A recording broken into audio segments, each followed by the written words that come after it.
Thank you, Ann, and first of all, thank you for having me and inviting me to do this. And I hope this is, again, kind of on the lower right, you see the theme of this spring seminar series, and so I tried to keep with that.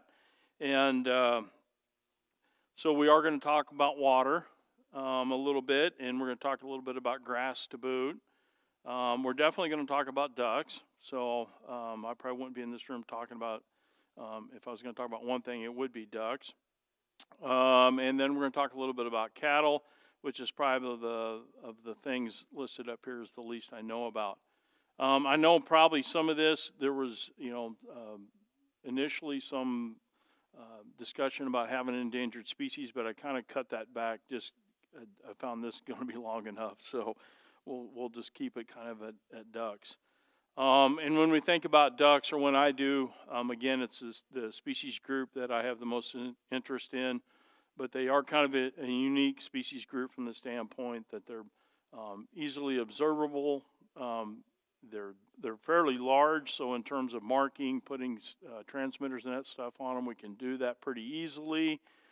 They use similar habitats, so when we're starting to study about ecological processes and competition and all that sort of thing, ducks kind of lend themselves to do it. They've been able to separate themselves out. So they make a really good species group to kind of look at some of those things. So again, from just a ecological perspective, waterfowl are kind of an interesting group of species to look at. The other thing that kind of makes waterfowl, they are a harvested species. And I think that makes them not necessarily unique, but it does kind of lend itself to a little bit more application in terms of harvest management and considerations for other wildlife species. But probably just as important, really, in some respects, is kind of that cultural tradition that goes along with waterfowl hunting. There's a deep kind of tradition with individuals and groups of individuals. And if you think about it, waterfowl hunting is probably the most social form of hunting we have out there. If you go sit in a deer stand, you don't get to sit there and talk. You don't get to move. With waterfowl, you can sit in a blind, you can talk, you can move around. And not only that, you experience the same things with other individuals. And again, that tradition kind of is exemplified if you look across the nation in certain parts of the U.S. And even Canada for that matter. You'll see kind of these real localized traditions of waterfowl hunting. The one in the upper right there, the Gaydon Duck Festival, is Gaydon, Louisiana. And if you want to talk about, and I had the privilege of working down there a number of years ago, if you want to talk about ducks and duck hunting tradition, there's probably not a stronger one than down there in South Louisiana. But there's other places, as you can tell, Stuttgart, Arkansas has a pretty good one. And then on the East Coast with Easton, Maryland as prime examples of that tradition. The other thing about the waterfowl harvest and what that does in terms of if we start looking at the impacts of what that means in terms of habitat conservation, waterfowl are probably one of the most economically important groups of species in terms of habitat conservation. And as a couple examples here, for anybody that's hunting waterfowl that's 16 years old or older, you have to purchase a federal migratory bird and hunting and conservation stamp, or a duck stamp. And again, this has been around since 1934. You can see again just the amount of money since 1934 and the amount of acres that have been conserved, protected with just the migratory bird stamp. Kind of in a different vein in terms of conservation habitat, you do have organizations, and the primary one being Ducks Unlimited. And again, you look at the number of members across just the U.S., but there's memberships in Canada, and if you added them up, they're probably close to 1 million members. And just the money generated through those organizations is 318 million. That's a pretty good chunk of revenue coming through that agency or organization. And again, they just kind of crossed the 16 million acre mark in terms of habitat protected, conserved, restored. So again, a lot of that dedicated based on volunteers or members that are waterfowl hunters. There's also state duck stamps that generate revenue. And for example, this Nebraska state duck stamp, some of that money goes to Canada, which is then leveraged with different sources of funding. And so the amount of money that the Nebraska Game and Park sends up to Canada, that gets matched 4 or 5 times. So if they send $50,000 up through this program, in return they get about $200,000 worth of investment in terms of habitat projects. Probably one of the most significant aspects of waterfowl conservation, and again it kind of goes back to waterfowl hunting to a large extent, is this North American Waterfowl Management Plan, and kind of just the way the model of habitat conservation and habitat conservation delivery it changed in 1986 with that plan, and it's kind of this is the way a lot of habitat conservation is now being delivered, kind of on these large habitat scales. And then again, associated with that is the NACA funding that came about because the NAWAMP, that again was a congressional act that again I think right now is authorized for about 40, maybe even $50 million that goes into wetland and associated habitats. So again, waterfowl and waterfowl hunting generate a tremendous amount of habitat conservation. For those of you out there that may not know, and again, I wasn't sure just who was going to be here in the audience today. I knew Mark Pegg was going to be here, so I knew I had to really get it down to a low level here. But anyway, if you're talking about waterfowl and particularly ducks, where you're going to talk about first is the prairie pothole region in the north central U.S. and southern Canada. And again, when you're talking about the species harvested in the U.S. as well as in Nebraska, this is the place that they're originating from. And again, as you can see here, this is kind of the title, North America's Duck Factory. And incredible amounts of high density of ducks can nest in some of these areas, and we'll see that here in a little bit. And again, most of the species, the primary species that are harvested in North America originate from this area.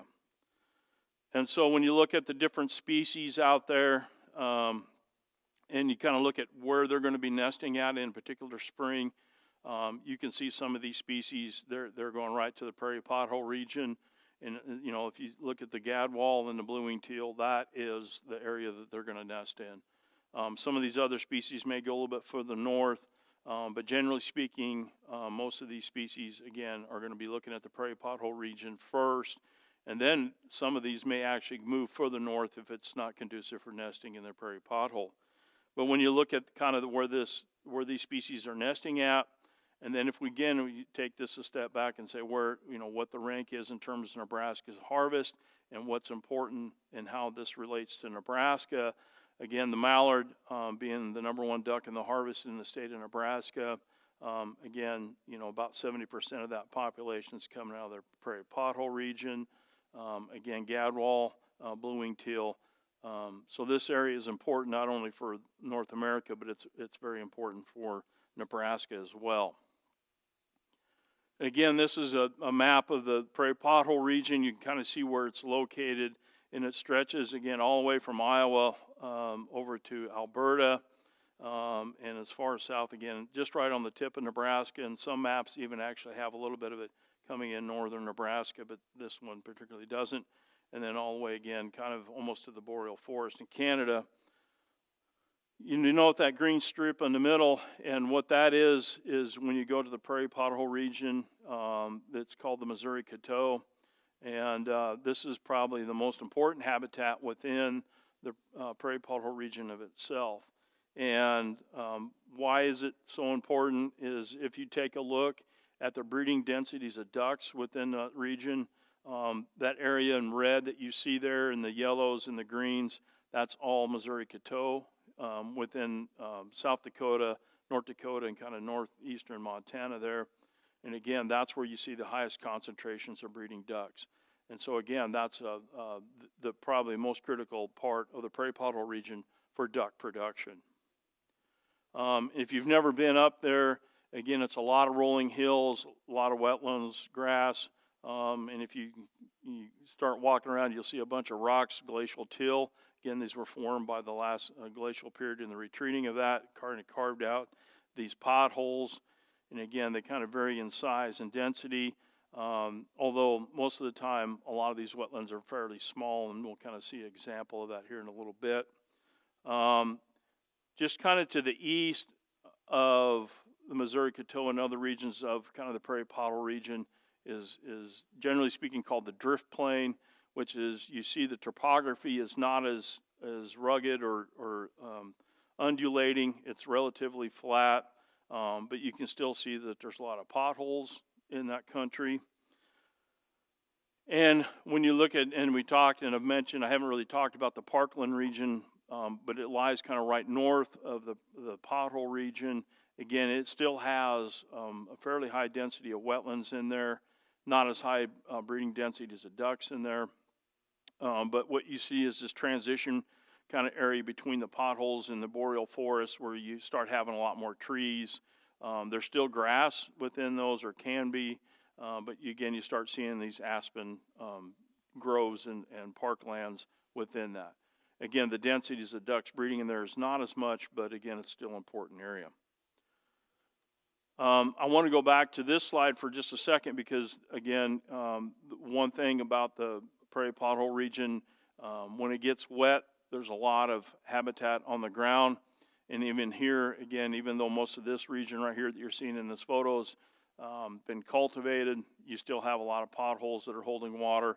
And again, you can kind of see some of these aren't very large. Some of them are a little bit bigger than that, but again, they're not very deep. And the one thing that's that we can kind of see here, if we look at the number or the breeding population of ducks, which is in green, and then you look at the total pond counts in this area, you can see that they track each other pretty closely. Okay, so that's what we've seen since 1974 and even before that. But again, what it comes down to is, if there's one of the things I'll tell you to take home from this is, if you don't know already, when you have a lot of water in the prairie pothole region, you're going to create ducks. Again, the ducks will start using these wetlands for food resources to build enough nutrients and energy to lay eggs. If there's a lot of water, they can do that multiple times, so you start producing a lot of ducks. This area can be fairly highly variable. This is in northwestern North Dakota, I think up by Lostwood. And again, in 2008, you're looking at this, you don't see a whole lot of water in the landscape. You can probably see some of the wetland basins out there. But just a year later, you can see how this just pops in terms of when you get enough winter precipitation and some spring runoff, that all of a sudden, boom, you have a lot of water in the landscape. And again, you're going to produce a lot of ducks. The one thing that we do know, and there's been, again, kind of a lot of work in the prairie pothole region examining kind of drivers of population dynamics of ducks, and we know water's important. And kind of when you're looking at actual increases or decreases in duck populations, what, at least in the prairie pothole region, what that's going to be attributed to is the nest success of those ducks nesting in that region. So managers in this region, if you're going to affect one thing, and one thing that again is kind of a real target in this area for managers, is trying to increase or maintain nest success. And there's a certain level that you want to obtain, but again, that's the real key primary driver of recruitment. And as you can see in this photo, ducks nest in grass. Okay. And so when you look at a few studies that have been done, and actually it's kind of surprising, at least on certain scales, about just how much grassland's out there. There's not like a plethora of studies, but there's a few key ones, and they all kind of say the same thing, that when you look at these landscapes, if there's a lot of grass out there and it's fairly contiguous, it hasn't been broken up, no fragmentation, what you see is high nest success. So you see that kind of, again, that driver being kicked in by grass on the landscape. Okay, so second thing here is grass equals ducks. And so if we do a little bit more math, and this is math again, even Mark Peg can do, water, grass, we get ducks. Pretty simple, okay? And we can get a lot of them. What's been happening though, and it's been happening, you know, ever since European settlement, or when the prairies kind of started getting settled. And what you'll see here kind of is a series of changes, but and this is a friend of mine he's out actually doing some duck nesting work. But here he is sitting in kind of this neat coteau area. And again, this is kind of, if you kind of look at the background, he's sitting on this big rock, a lot of grass, a lot of shrubs out there, nice habitat. And what we've been seeing since kind of European settlement in this region is the fact that what happens here is you start seeing this in certain places, and maybe this area gets burned first, but you start seeing the rocks starting to come up or getting pushed out, and then they kind of get put in these big rock piles. And if you go through this country, you'll see rock piles all over the place. They kind of put the rock piles there, and then what you're going to see is once they get enough rocks out, you start seeing the plows and the discs. And again, they start tearing it up, and even some of them aren't waiting for the rocks to get out of there.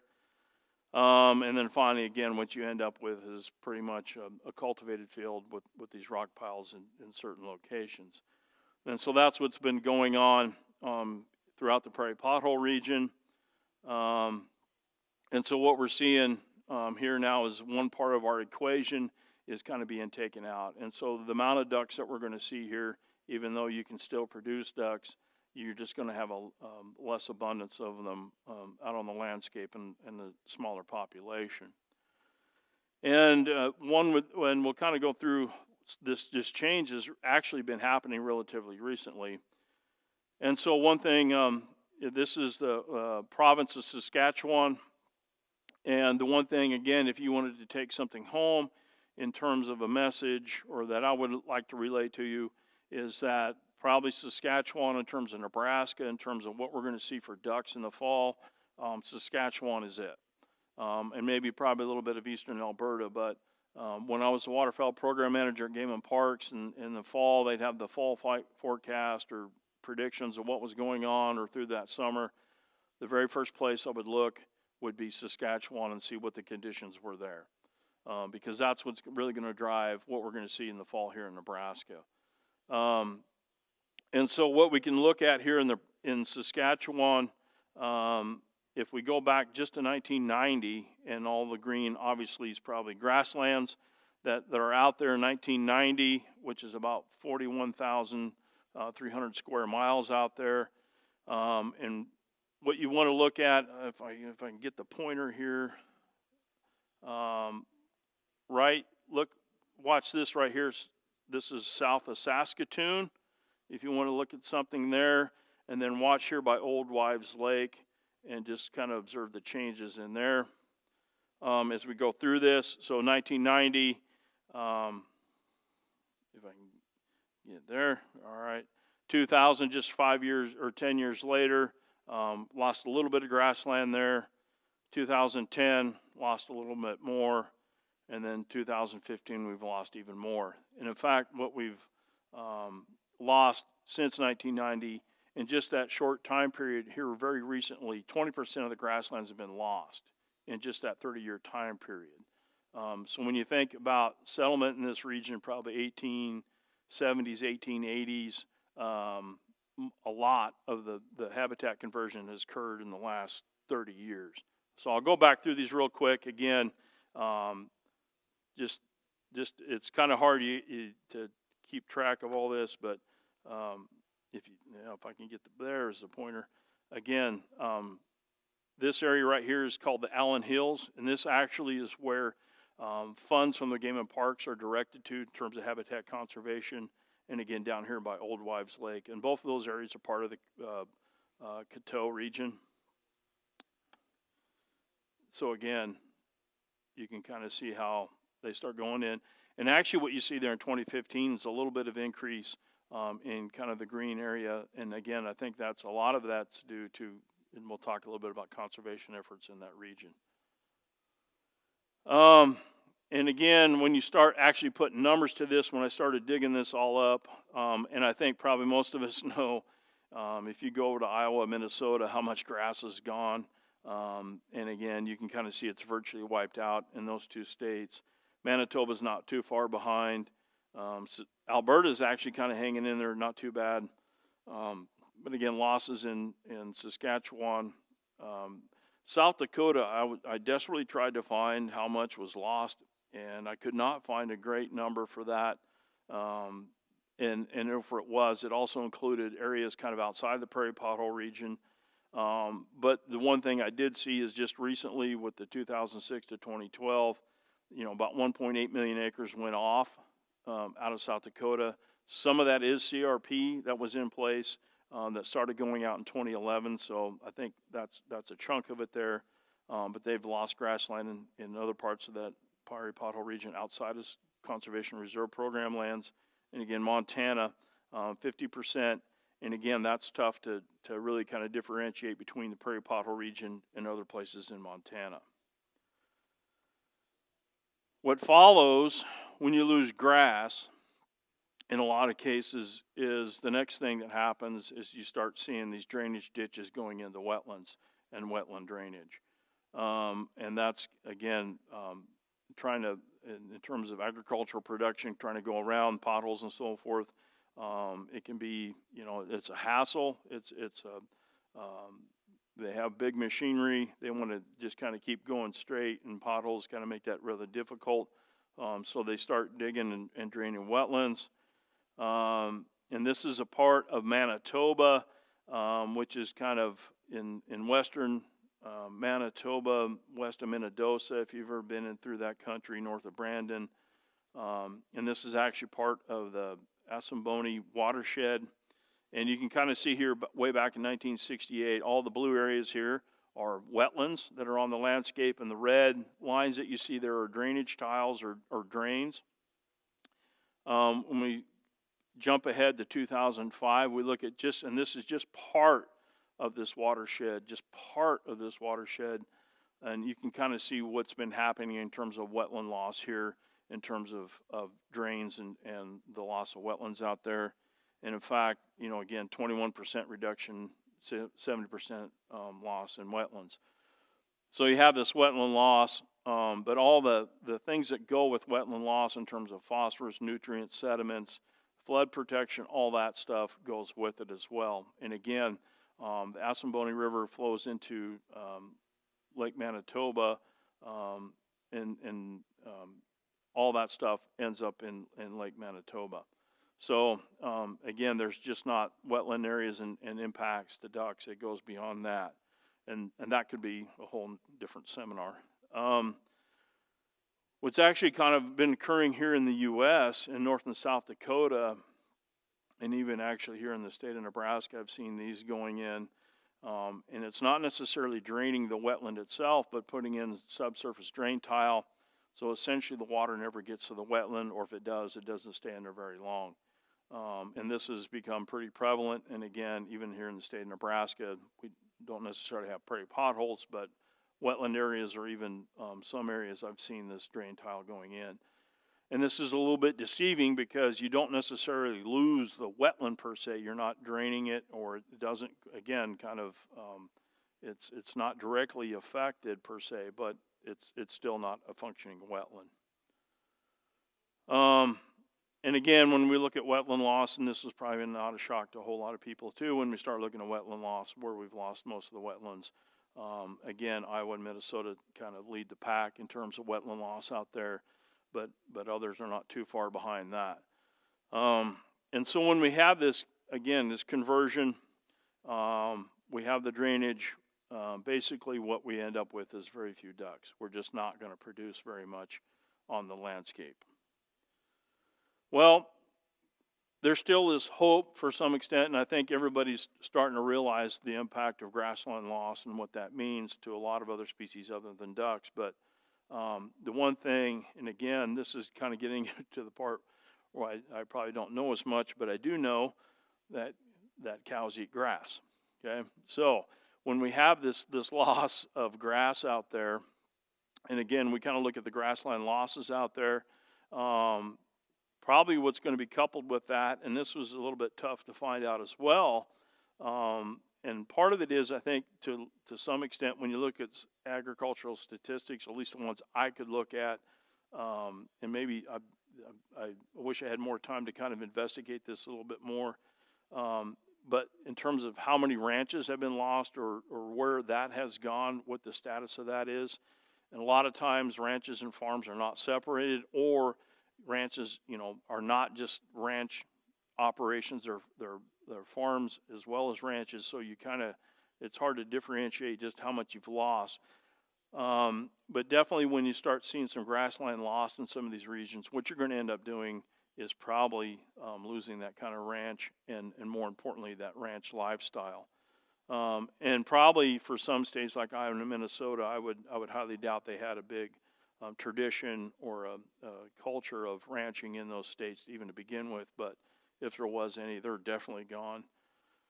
And again, when we look at kind of throughout North America and see how much has gone across this whole landscape all the way from Texas, New Mexico, all the way up, again, we've lost 60% of the grass with some patches of this out there, Sandhills being one that we still have fairly intact. But again, one of the things that a little bit of the work I've done in the Sandhills, a little bit of the work I've done in the Dakotas, when you talk to individuals that are in ranching operations, it is a lifestyle.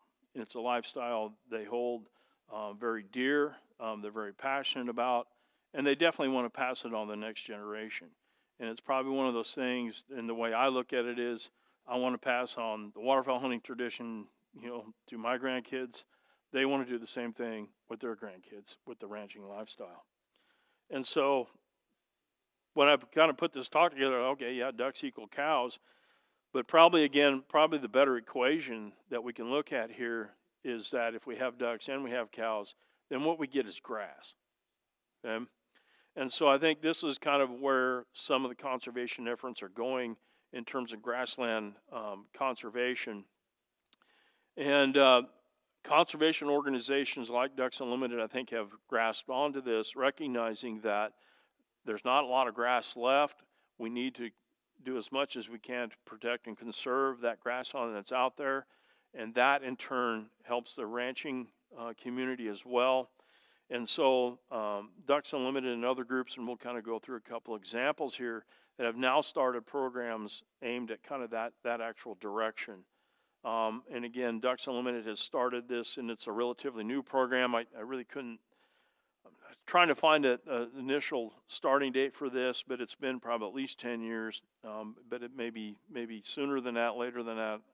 But anyway, again, what Ducks Unlimited started doing is working with ranchers and or kind of those operations that are both farming and ranching.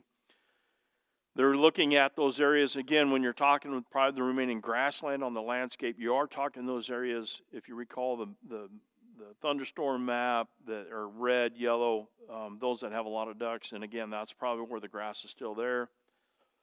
And one of the things here, again, in terms of wetland protection, is that the projects they've been working on so far, at least half of them have no wetland protection or preservation in there before that. So again, not only you're saving grass, you're saving wetlands as well.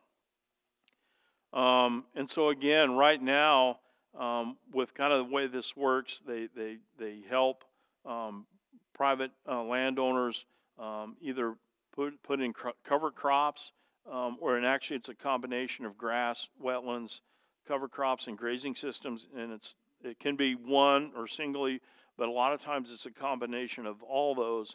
And just with the cover crops, what that does is just provide kind of those ranchers an alternative in terms of the grazing lands, or at different times of the year they can put them on those cover crops. But cover crops in themselves help, again, soil sediment, or not sediment, but soil productivity, erosion, all the benefits that kind of those cover crops provide, as well as for cattle. And again, since this program has been going on, it's not only just on kind of these DU lands or these projects, but it kind of expands onto the operations themselves. And again, a fairly big impact of acres in this area in terms of this program.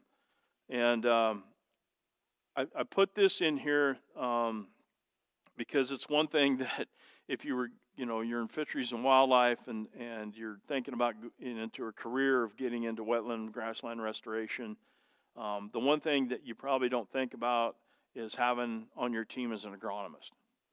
And I think that's kind of the unique aspect of this is that you definitely need someone in there that knows what operations, how they, what they do, what they need. And a lot of some of these landowners may not even have tried cover crops in the past. They don't know, exactly what to do. So again, having somebody on staff that's actually helping them, just besides biologists, is kind of a cool thing. And again, you can kind of see just the stats from 2023, about 18,000 acres, and they're working on that.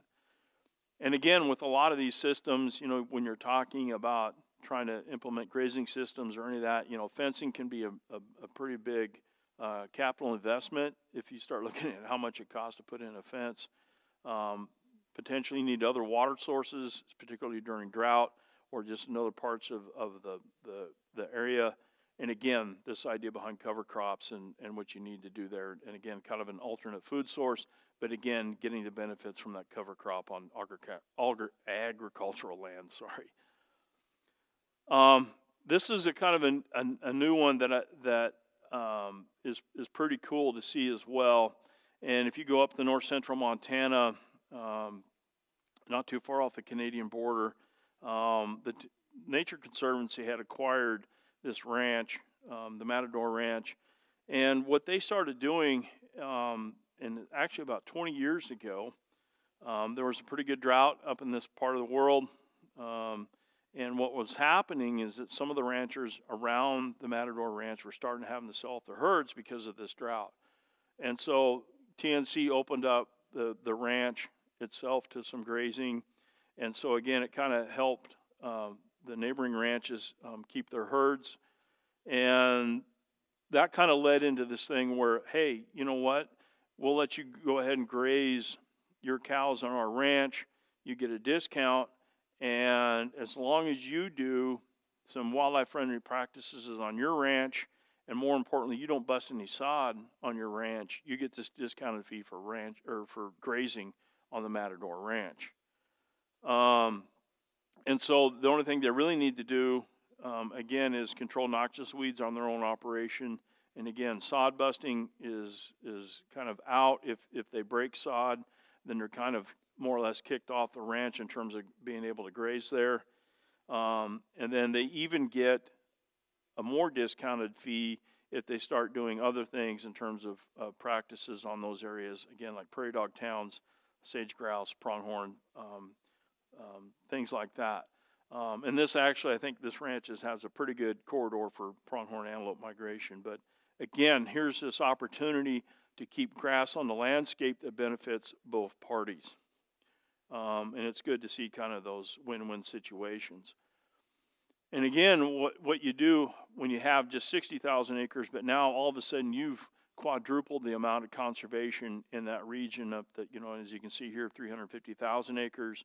Again, those neighboring ranches doing conservation on their properties as well to protect a host of species there. A couple other things that are, out there in terms of this, and again, kind of the result of seeing grassland go off their landscape, is there's actually CRP for grasslands out there. And again, this is for primarily conservation benefits on lands that probably shouldn't be put into agricultural production. Also, the one thing is that they're the same as CRP contracts in that they're 10 or 15 years long. And again, it's kind of one of these restoration projects just entirely aimed at grassland, where the conservation or reserve program or CRP, I think we tend to think, and most of the time we think of ground that has been in agricultural production and taken out. Well, this kind of maybe does that, but it also takes out the grasslands or has that alternative for grasslands. And kind of the flip side to this, when you put agricultural land in CRP, you're not allowed to farm that, or you can hay it during emergency declarations. But here, if you put it in CRP grassland, you can actually still graze that property. Again, it's this combination of supporting that ranching community, allowing grazing, but it also helps wildlife. And again, there's 2.5 million acres that have, or 2.7 million acres that have been up for offers in this program. And I couldn't find about how many have been accepted into that. It's a relatively new, I think. State agencies are doing things. So if you go into, and this is not directed at waterfowl per se, but again, threatened and endangered species. So there's a little bit of threatened and endangered species in this presentation. But again, these plans mention and describe and have actions prescribed for grassland and wetland protections. And probably the other thing that I've seen, and it's kind of interesting, is the ranching community themselves kind of band together in this idea behind biodiversity or doing ecological things in conjunction with their operations. And the one here in Nebraska, the Sandhills Task Force, again, they're interested in that, but they're also very interested in maintaining that ranching tradition and culture. And finally, as we probably know, or maybe we don't, the one other thing, the real benefit too that we're going to get from grassland protection, and this is a carbon plan for North Dakota, trying to make North Dakota, quote, carbon neutral by 2030, which is a pretty ambitious goal. But one of the biggest things that could happen in terms of carbon capture in North Dakota is actually restoring these grasslands. And then again, conversion either both by wetlands or grassland. You know, again, if you stop that, again, we're starting to really store carbon. So there's some real other benefits, and we probably recognize those. And the goal, if you're reaching this kind of level of carbon capture, you're looking at 3.1 million acres, which is a pretty good chunk of grassland restoration in this landscape. Kind of wrapping it up here relatively quickly. Again, even though we have grass on the landscape, there's still some things out there, and this is where I'm really lacking any kind of expertise by any stretch of the imagination. But I am aware that you can have cows on the landscape, you can have grass, but there is this whole other side of things that probably a lot of us, or at least I know I don't have a lot of expertise in terms of cows on the landscape is a little bit different thing than trying to get them into the grocery stores. And so there's a whole marketing thing and a lot of other bits and pieces on that side of the things in terms of economics that are necessary to make sure that cattle production in these grasslands is a viable thing and a viable living to keep that tradition going as well. And again, I've been talking a lot about the prairie pothole region, but a lot of this, again, applies right to here at home and then in the Sandhills in Nebraska, that maintaining these grasslands and wetlands in the Sandhills is important for ducks as well as a lot of other species. And there are places that we see, you see center pivots in the Sandhills, and I'm not sure the future if that's going to be, I just find it difficult to believe we're going to see a big conversion of the Sandhills into cropland, but we've seen some. But again, most of the Sandhills or the pivots that you see there are probably mainly for those operators and feeding their own stock, not necessarily to sell. But again, I don't think that's going to be the big issue necessarily in the Sandhills. Probably the bigger issue that's going to upset the Sandhills, or if we see something with kind of this equation of water and grass and cows or something, will be in terms of what we're going to see in terms of water usage down the road. And again, that's a whole probably different, I know that's a whole different seminar, or probably even a whole series of seminars to go through all that. But I think that's, again, probably the bigger threat that we're going to see in terms of the Sandhills and the direction that's going to go. And with that, I would be more than happy to take any questions that anybody has. Thank you. Thanks, Mark. I almost understood everything. So the cover crops in the Coteau area. Is that helping with nest success?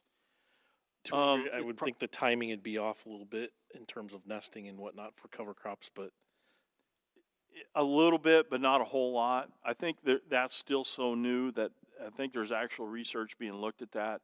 But the little that's been done, that it's not necessarily helping a whole lot with duck nest success. But the benefits in terms of, you know, soil and water erosion and that sort of thing, it definitely has benefits toward that. And probably the real interaction there is that it keeps, you know, in terms of a viable ranching operation, it's an alternative food source that they can use. So when you look at it, if you don't have that, then you're probably not going to have a whole lot of profit, or, you know, may lose the operation because you don't have that.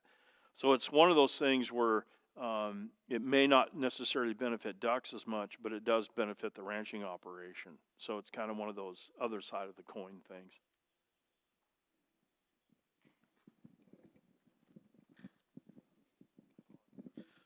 Hey, Mark, nice Yep. job. Do we have any idea what the life expectancy is on tile drain? On what? On tile drains? On tile drain, life expectancy on tile drain was the question. I do not. I don't know what that is, but my guess is that it's a fairly long-lived kind of thing. I would say at least 10, 15 years, but I'm just guessing at that. Yeah, I haven't seen anything on that.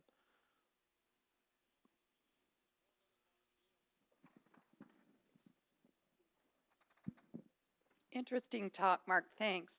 I have a question about these landowners that are joining forces with the grassland. Are these guys more inclined to open up these grounds for public hunting? I think the question was, is these land coalitions or some of these agencies opening up for public hunting or access?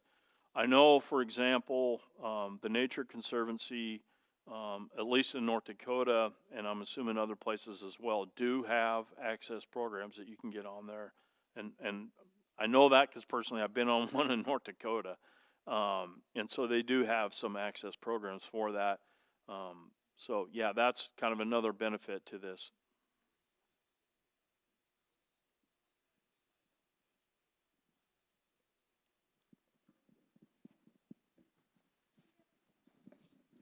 Do they have very many prairies actually in these areas, and that they're raising cattle on prairie?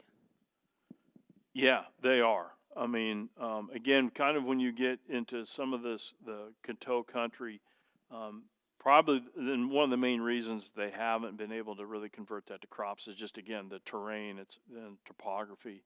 And again, a lot of that's still native grasslands that, again, cattle operations or ranching operations are using. And as you kind of get further west into Montana, they definitely are still using, you know, native grasslands as the basis for their operations. So yeah. Any other questions before we wrap up? Okay, if not, thank you all for coming today. Thank you, Mark, for speaking. You bet. We will not be back in 2 weeks because it's spring break, so in 3 weeks is our next spring seminar series, and we hope to see you all then.